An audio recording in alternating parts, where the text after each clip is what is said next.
एका कंपनीमध्ये job selection करत असताना काही मार्केटिंगचे टास्क दिले जातात. मॅनेजर एका कॅन्डिडेट्सला बोलतो की तुम्हाला मार्केटिंगसाठी एका गावामध्ये पाठवलं जाईल आणि तुमच्याकडे काही शूज, चप्पल हे दिले जातील.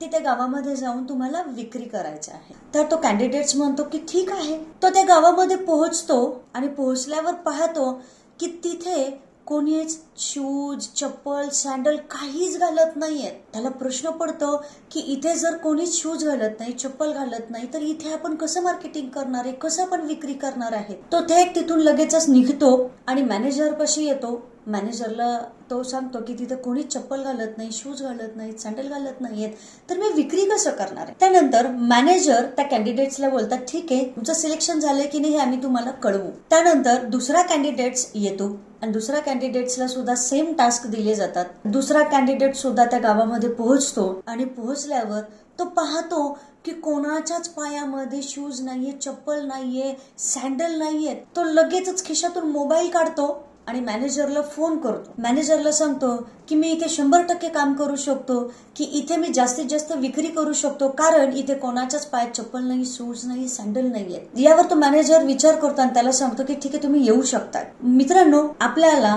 एक गोष्ट याच्यातून शिकता येऊ शकते की जर आपण आपले विचार बदलले, स्वतःला चेंज केलं, बदल केले, स्वतःमध्ये विचारांमध्ये बदल जर केले, तर चांगली संधी आपण घेऊ शकतो की जी अपॉर्च्युनिटीज आपल्या हातामधून जाऊ शकते. त्याच्यापेक्षा सी फॉर चेंज माइंडसेट आपल्याला चेंज करणं गरजेचं आहे. आणि असेच चांगल्या संधी जर तुमच्यापर्यंत सुद्धा येत असेल तर नक्कीच तुम्ही तुमचा माइंडसेट चेंज करा आणि येणाऱ्या प्रत्येक संधीचा फायदा घ्या.